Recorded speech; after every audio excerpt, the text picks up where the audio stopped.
Hey everybody, welcome back to RotoCurve. My name is Josh Collacchi, and I'm here to discuss today's pitching picks for daily fantasy baseball.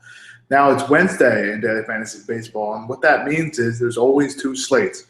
Wednesday's the day where there's a lot of day games. Usually there's 3 or 4 games in the beginning of the day, and then there's a late slate. So today you're going to get 5 early games and 10 late games. So what we're going to do for today's pitching segment was actually going to discuss both slates, give you guys a little bit of a heads up for those who want an early slate and, of course, those who like to play at the later slate. We'll be playing both here, RotoCurve. Like to play as every slate we can, but for early and shorter slates, like the 5-game slate we have on Wednesday afternoon, I think it's best to just play in tournament.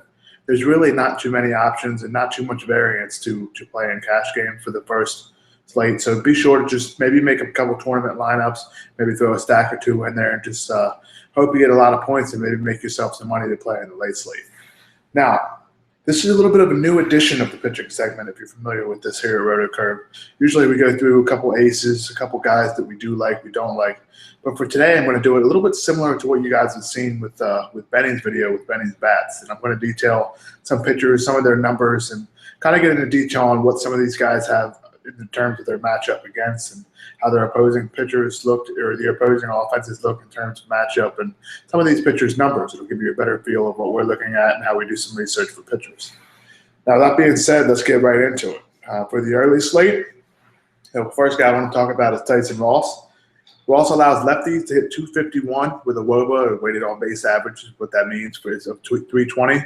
He allows righties to hit just 239 with a WOBA of under 300 at 279. And what this means is he's very good against right-handed batters, and left-handed batters aren't faring too well against him either. That usually makes him a good play. Now he faces the Atlanta Braves, who just have a WOBA of 301 as a team and an ISO isolated power rating of just 114. Now, this Braves team does not have any power at all, and that's one thing to look at for a pitcher like Ross, who's pitching in Petco Park today. If their opponent doesn't have a lot of power, it usually makes for a nice play, especially for a team that's not hitting the ball well against lefties or righties. Now, the one thing with Ross is his strikeout rate has been very high this year. It's at 25%, but the Braves do not strike out as loud at 17.2%, so be sure to keep that in mind when you're making your lineups. Now, I do think Ross has an excellent matchup, but you got to take into account all the rest of the numbers as well. The next guy is actually Ross's opponent, and that's Julio Teheran, who pitches for the Braves against the Padres. Teheran allows righties to hit just 228 with a 297 WOBA, so he's been very excellent against that side. And naturally, considering he has an excellent slider and a good fastball from the right side of the mound, so facing those right-handed hitters, he should be good. But he's allowed lefties to hit 292 and a WOBA of 370. Now, that's not very good. Another thing about Teheran is at home, he's been very successful. But on the road, he's just not been good. His ERA is about 3 runs higher, and it's really crazy to look at. Now, that being said, he's pitching on the road in a pitcher's park today, so he might make for a little bit of a better option in terms of a park upgrade. But we'll look at his matchup. The Padres are hitting just about like 235, I believe, against right-handed pitching, which isn't very good. They have a WOBA of 297, an isolated power rating of 140, which is pretty solid, but that's mostly due to the power they have in the middle of that order with Justin Upton. Now, they're striking out at a higher rate as their opponent is the Braves. The Padres are striking out at a 21.6% rate against right-handed pitching. And Julio Teheran has a strikeout rate of over 20 as well and has one of the better sliders in the game. So he does have that strikeout upside, but he has been more successful at home this season. The next guy, the final guy I wanted to talk about for the early slate is Alex Wood against the Oakland Athletics. Wood allows lefties to hit just 236 with a WOBA of just 245, so he's very dominant against those left-handed hitters. So guys like Josh Reddick, guys like Steven Vogt, if they're in the lineup, really in for a tough matchup.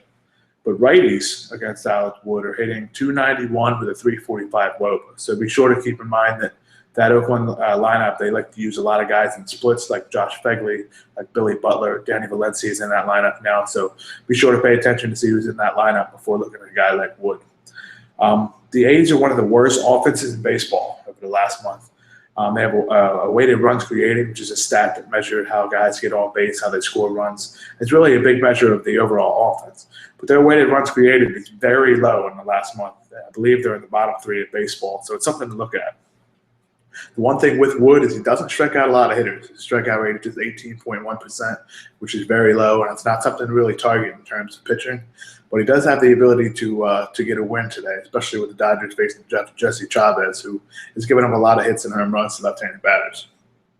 Now, Wood will be lower owned in a short slate, so that's a big thing to look at. And on a site like FanDuel, where you get a 4-point bonus for a win, if Wood is favored, and he should be favored in this game, it might give you a little bit of a ceiling that you wouldn't normally have with a guy like him that doesn't have a high strikeout rate.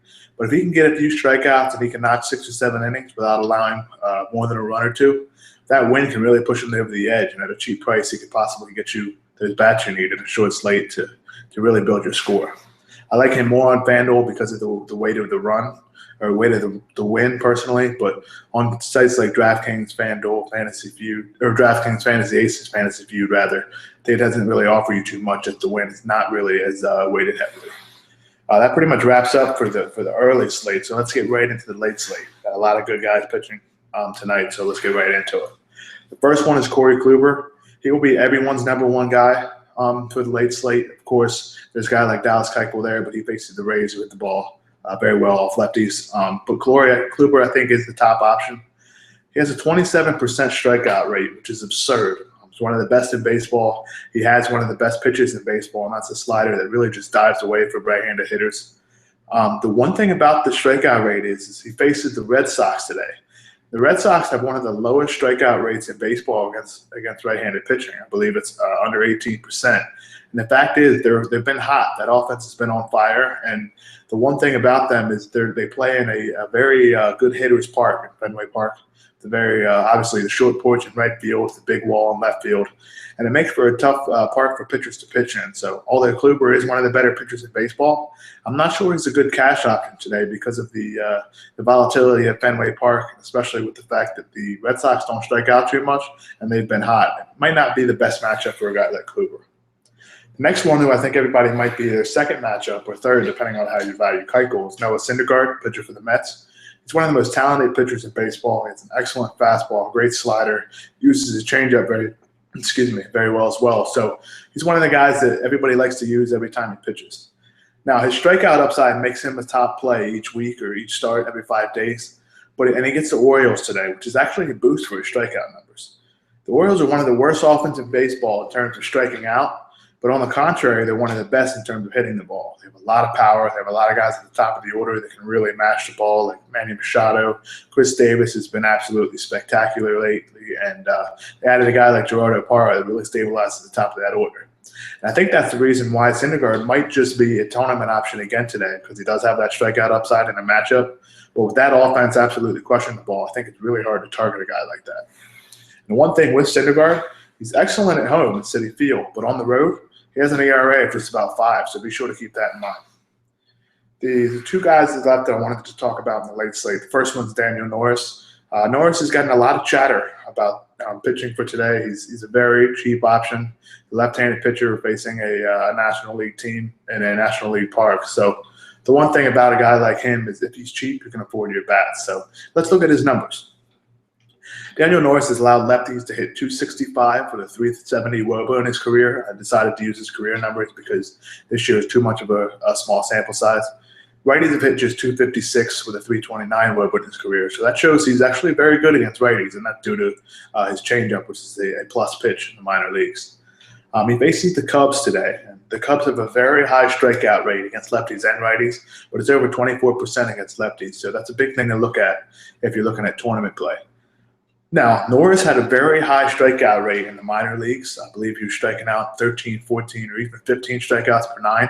Now, he didn't throw that many innings, but it just shows you the efficiency he has. He hasn't found that number quite yet in the major leagues, but it shows that that ability is there. And he makes for a decent tournament play at a cheap price against a team that strikes out a lot.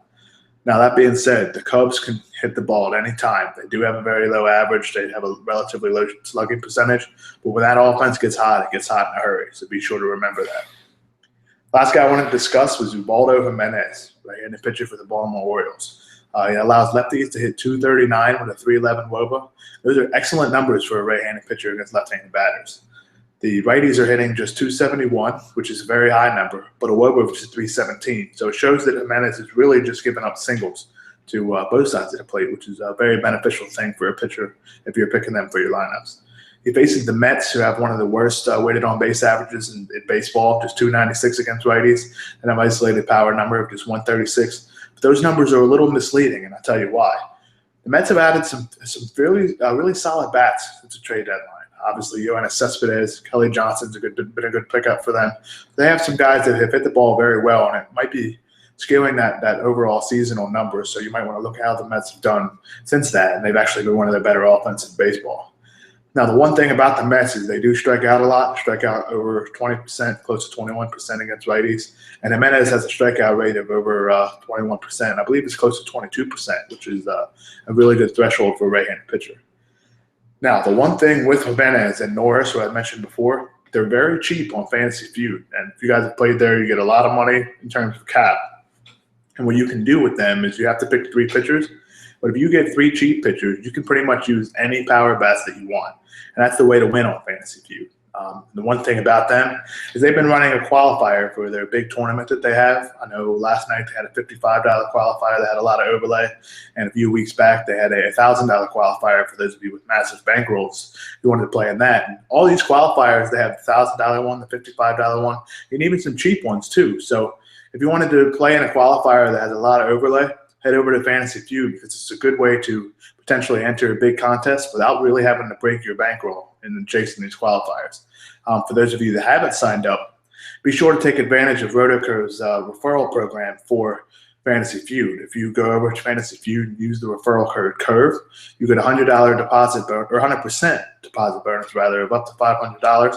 And as always, if you sign up with the RotoCurve link and deposit over $50 or $50 or more, you can send an email to help@RotoCurve, and we'll be sure to get you $25 to use on that site. So be sure to take advantage of that. And for those that have signed up on Fantasy Feud, look at those qualifiers because they've been overlaying a bit, and it gives you a good shot to get into a tournament to win some money.